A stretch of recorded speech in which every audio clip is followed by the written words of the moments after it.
ভাই আমার সঙ্গে সবসময় এফডিসিতে আসতো। সোহান ভাই দেখেছি, সোহান ভাইয়ের নেওয়ার আগে আরও 4-5 জনের সাথে কন্ট্যাক্ট ছিল, সেগুলো হয়নি।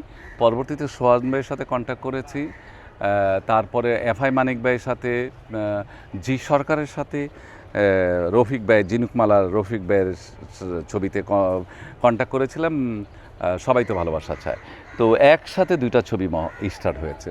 কারণ ও নাচে ভালো, দেখতে সুদর্শন, সেই হিসাবে সোহান ভাই নিয়েছে, মানিক ভাই নিয়েছে। বাংলার 2টা সুপারস্টার ডাইরেক্টর সোহান ভাই এবং মানিক ভাই, দুজনই কিন্তু ওকে নিয়েছে। আর জীবনে আর লাগে কি? কতদিন শিখিয়েছেন, কতদিন কি করেছেন, অনেক দিন শিখেছে। এই যে আপনি দেখেন একটু ঘুরান, এই যে কালার ল্যাব আছে না, এই কালার ল্যাবের মধ্যে 100 ছেলে মেয়ে দিয়া সাকিবের মহরত হয়েছিল। অনন্ত প্রেম, অনন্ত ভালোবাসা সোহান ভাই।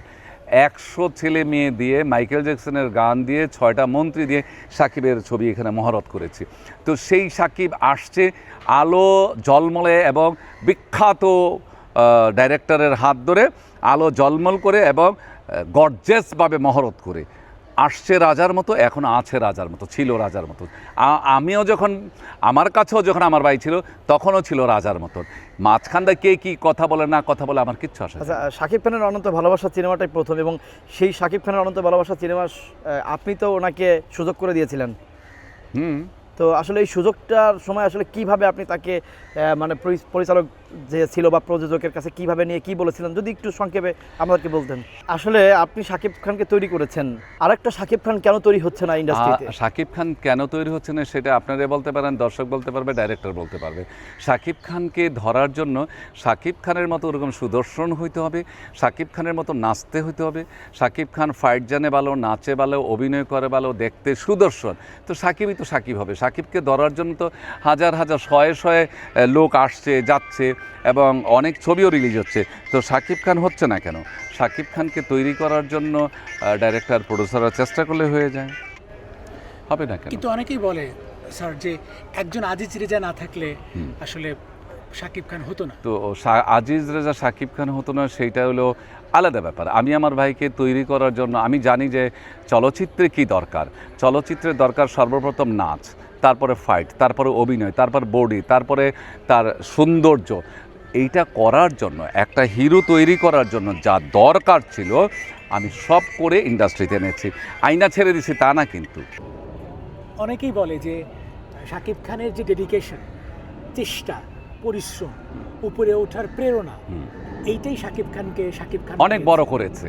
আসলে সর্বপ্রথম একজন মানুষের যারা টাকার পিছনে দৌড়ায় তারা কিন্তু টাকা ধরতে পারে না, আর যারা কাজের পিছনে দৌড়ায়, মেধার পিছনে দৌড়ায়, সততার পিছনে দৌড়ায়, তাদেরকে কিন্তু আল্লাহ কোনো না কোনো দিক দিয়ে ভালো রাখে।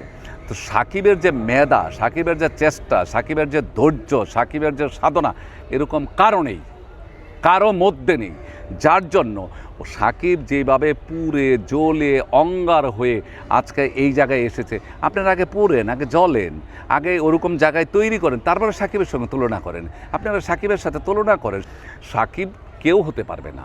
সাকিবের জায়গায় যাওয়ার জন্য চেষ্টা করবেন। আপনার জায়গায় আপনি হয়তো superstar, duper star, mega star, পৃথিবী সেরা স্টার হবেন, কিন্তু সাকিব তো সাকিবের জায়গায়। সাকিবকে ধরার জন্য সাকিবের আর চাওয়া পাওয়ার কিছু নেই, সাকিবের যা হওয়ার তার সব হয়ে গেছে। এখন সাকিবের সাথে কম্পেয়ারই করেন না ভাই, এটা ভুল ধারণা। সাকিবের সাথে আপনার এখন সম্পর্কটা কেমন? ওই যে একটু আগে বললাম, অনেক মধুর সম্পর্ক। সবসময় টেলিফোন করে, সে আমার কুশল জানার জন্য চেষ্টা করে, ভাই আপনার শরীরটা কেমন, আপনি আগের চেয়ে ভালো আছেন কি না, টুকু আপা কেমন। আমার ছোটো বোনের সাথে আমার সাকিবের সাথে বেশি সম্পর্ক, ওরা তুই সম্পর্ক। তো দুইজনের মধ্যে খুঁটাখুটি আগেই লেগে থাকতো, এখনও লেগে আছে। ও 2 দিন পর পরে টেলিফোন করে, ও 2 দিন পরে টেলিফোন করে।